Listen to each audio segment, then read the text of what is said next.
Hello friend, स्वागत है आपका अपना यूट्यूब चैनल विनीत एजुकेशन पे। मध्यकालीन भारत का रिवीजन टेस्ट जो जिसमें लगभग 30 क्वेश्चन इंक्लूड किए गए हैं। तो चलिए शुरू करते हैं। यदि आप हमारे यूट्यूब चैनल पे पहली बार आए हैं तो इसे जल्द से जल्द सब्सक्राइब कर लें, क्योंकि इस तरह का बेनिफिशियल वीडियो हमेशा आते रहेगा जिससे आप लोग को काफ़ी बेनिफिट पहुँचेगी। तो चलिए शुरू करते हैं। फर्स्ट है मुगल सम्राट जिसने तंबाकू के प्रयोग पर निषेध लगाया था। तो किसने लगाया था? अकबर ने, या जहांगीर, बाबर, या शाहजहां ने? तो इसका राइट आंसर हो जाएगा जहांगीर ने। जहांगीर ने तंबाकू के प्रयोग पर प्रतिबंध लगा दिया था। नेक्स्ट है निम्नलिखित में से किस शासक ने शाहरुख नामक चांदी का सिक्के चलाया था? तो 1398 ईस्वी में तुगलक वंश के समय जब तैमूर भारत पर आक्रमण करता है तो दिल्ली को जीत जाता है और जीता हुआ क्षेत्र खिज्र खां को सौंप जाता है और सैयद वंश की स्थापना करता है। तो खिज्र खां क्या करता है कि तैमूर के पुत्र शाहरुख खां के प्रतिनिधित्व के रूप में शासन करता है और अपने चांदी के सिक्कों पर शाहरुख के नाम अंकित करवाता है।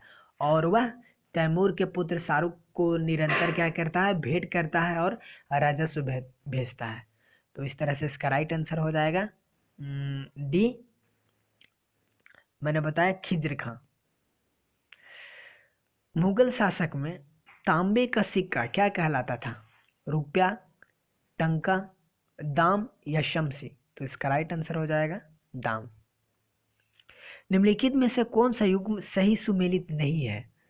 अकबर के मकबरे का निर्माण सिकंदरा में है, और जहांगीर का मकबरा शाहदरा में है।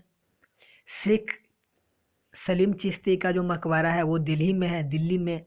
और बाबर का मकबरा काबुल में। ये गलत हो जाएगा। बाबर को सबसे पहले आराम बाग में दफनाया गया था आगरा के, और इसके बाद काबुल में दफनाया गया था। तो यह गलत हो जाएगा। इसका राइट आंसर डी। निम्नलिखित में से कौन सा कथन है वो सही है? प्रथम है कि दो अस्पा जिसमें मनसबदारों को अपने सवार पद के दोगुने घोड़े रखने पड़ते थे। और कथन टू है कि सिंह अस्पा इसमें मनसबदारों को अपने सवार पद के 3 गुने घोड़े रखने पड़ते थे। तो दो अस्पा एवं सिंह अस्पा सैन्य व्यवस्था से संबंधित है, और यह प्रथा सर्वप्रथम जहांगीर के द्वारा लाया गया था, जिसमें दो अस्पा का मतलब होता है कि इसमें मनसबदारों को अपने सवार के पद दोगुने घोड़े रखने पड़ते थे, और सिंह अस्पा में मनसबदारों को अपने सवार पद के 3 गुने घोड़े रखने पड़ते थे। तो इस तरह से इसका राइट आंसर हो जाएगा कथन 1 और 2 दोनों सही है। अकबर द्वारा दीवान का पूर्ण रूपिण दर्जा दिया जाने वाला प्रथम व्यक्ति कौन था? आशफ खां, मुनीम खां, मुजफ्फर खां तुर्बती, या राजा टोडरमल? तो इसका राइट आंसर हो जाएगा मुजफ्फर खां तुर्बती। किस मुगल शासक ने इस बात का अनुभव किया कि मुगल साम्राज्य की सुदृढ़ता के लिए भारत की बहुसंख्यक हिंदू जनता का जो सहयोग प्राप्त करना है वो नितांत आवश्यक है? तो यह किसने सोचा था? तो अकबर ने सोचा था। मात्र एक मुट्ठी बाजरे के चक्कर में मैं अपने साम्राज्य को खो चुका हूँ। यह किस मध्यकालीन शासक के संबंध में सही है? मारवाड़ पर जब शेर शाह सूरी ने आक्रमण किया था 1544 ईस्वी में, तो उस समय वहाँ का जो शासक थे राजा मालदेव थे, और यह राजपूत राज था जोधपुर का। तो इसमें क्या होता है कि राजपूतों ने बड़ी वीरता के साथ संघर्ष करता है। तब एक बार शेर शाह सूरी ने कहा था कि मुट्ठी भर बाजरे के लिए मैं हिंदुस्तान के साम्राज्य को प्राय खो चुका था। तो वह किस युद्ध में कहा था? तो मारवाड़ के युद्ध में 1544 ईस्वी में। किसने कहा था? तो शेर शाह सूरी द्वारा।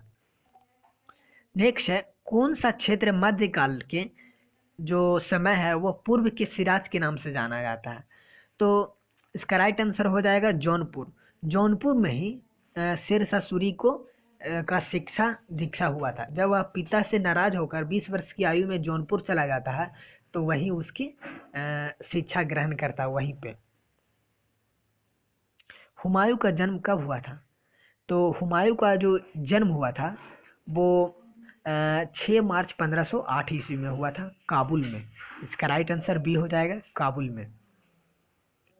बाबर की उदारता के कारण लोगों ने उसे कौन सी उपाधि दी थी? बादशाह, बादशाह, गाजी या कलंदर?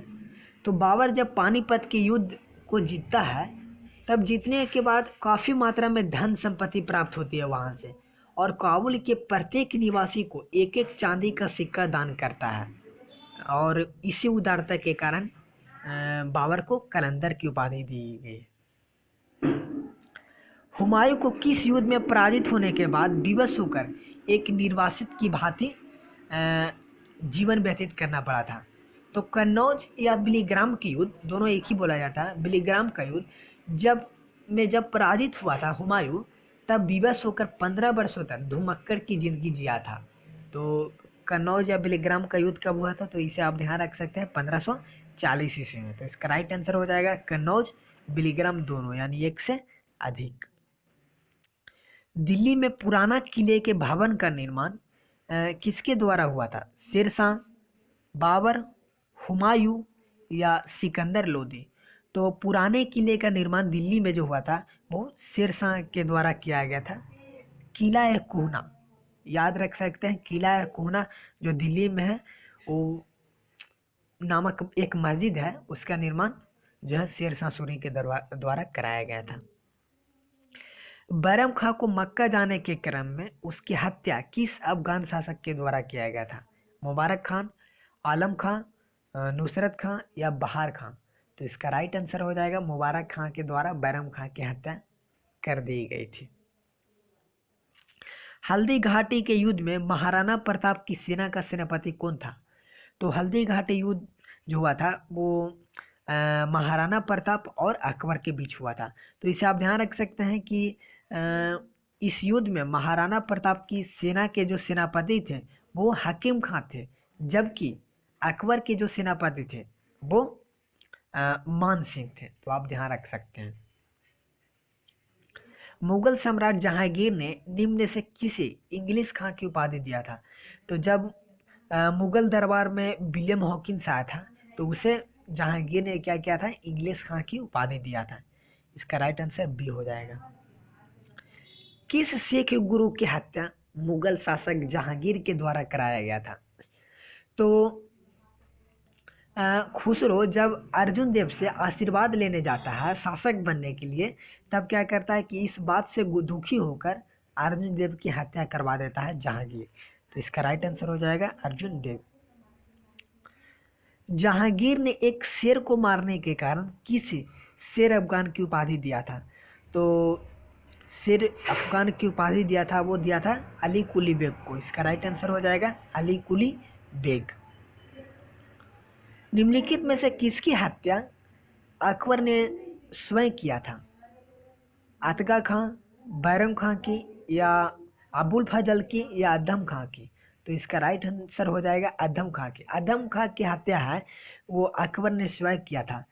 अदम खां जो था वो अकबर की धाई माँ का पुत्र था, और इसकी हत्या इसलिए किया गया था क्योंकि बार बार जो है वो अदम खां विद्रोह कर देता था अकबर के विरुद्ध। निम्नलिखित में से कौन अकबर के दरबार में रहने वाला चित्रकार था? तो चलिए देखते हैं। दशवंत, बशावन, अब्दुल शमन या अब्बुल हसन? तो इसका राइट आंसर हो जाएगा, देखिए, जो इसके दरबार में अकबर के दरबार में रहने वाला चित्रकार थे वो दशवंत भी थे, बशावन भी थे और अब्दुल शमन भी थे। तो इसका राइट आंसर हो जाएगा एक से अधिक। शेरशाह सूरी को साम्राज्य निर्माता एवं प्रशासक के रूप में किस मुगल शासक के पूर्वगामी माना जाता है? तो माना जाता है बाबर के, या हुमायूं, अकबर या शाहजहां? तो इसका राइट आंसर हो जाएगा अकबर के पूर्वगामी माना जाता है, क्योंकि अकबर ने इसी की शेरशाह सूरी का ही कॉपी किया था देखकर उसी का। तो इसका राइट आंसर हो जाएगा अकबर। सूरजगढ़ का युद्ध शेरशाह सूरी कब जीता था? तो सूरजगढ़ का युद्ध हुआ था वो 1534 ईस्वी में हुआ था। इसी युद्ध में शेरशाह जो है वो बंगाल को जीतता है। तो इसका राइट आंसर हो जाएगा 1534। शेरशाह सूरी के समय जो लगान था या भूमि कर, वो कितना भाग लिया जाता था? तो बहुत सारे इतिहासकारों में ने 1/3 भाग बताया और कुछ 1/2 बताता है, यानी 50%। तो अधिकतर इतिहासकारों ने 1/3 भाग बताया। तो इसका राइट आंसर ए हो जाएगा। आगरा की गद्दी पर बैठने के पूर्व हुमायूं कहाँ का सूबेदार नियुक्त किया गया था? लाहौर, पेशावर, बदख्शां या काबुल? तो इसका राइट आंसर हो जाएगा बदख्शां, सी। निम्नलिखित में से कौन सा कथन है वो सही है? सही है चुनने बोल रहा है। कथन एक है कि हुमायूं ने बाबर के नेतृत्व में लगभग सभी अभियानों में हिस्सा लिया था। बिल्कुल सही है। बाबर के सभी लगभग युद्ध में हिस्सा लिया था हुमायूं ने। बाबर ने अपनी मौत से पहले ही हुमायूं को अपना उत्तराधिकारी घोषित कर दिया था। तो ये भी बिल्कुल सही है। तो इसका राइट आंसर हो जाएगा कथन 1 और 2 दोनों सही है। हुमायूं ने चुनार दुर्ग पर पहली बार आक्रमण कब किया था? तो 1532 ईस्वी में पहली बार आक्रमण किया था। इसका राइट आंसर ये हो जाएगा।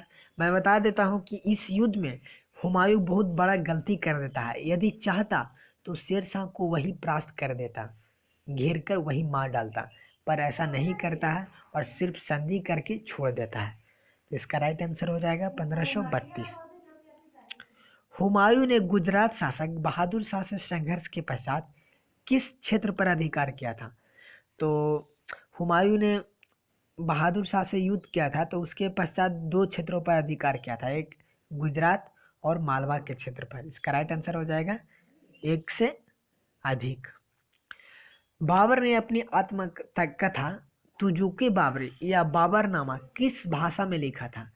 तो मुगल शासक 2 ऐसे थे जिसने अपनी आत्मकथा खुद लिखा था, एक जहांगीर और दूसरा बाबर।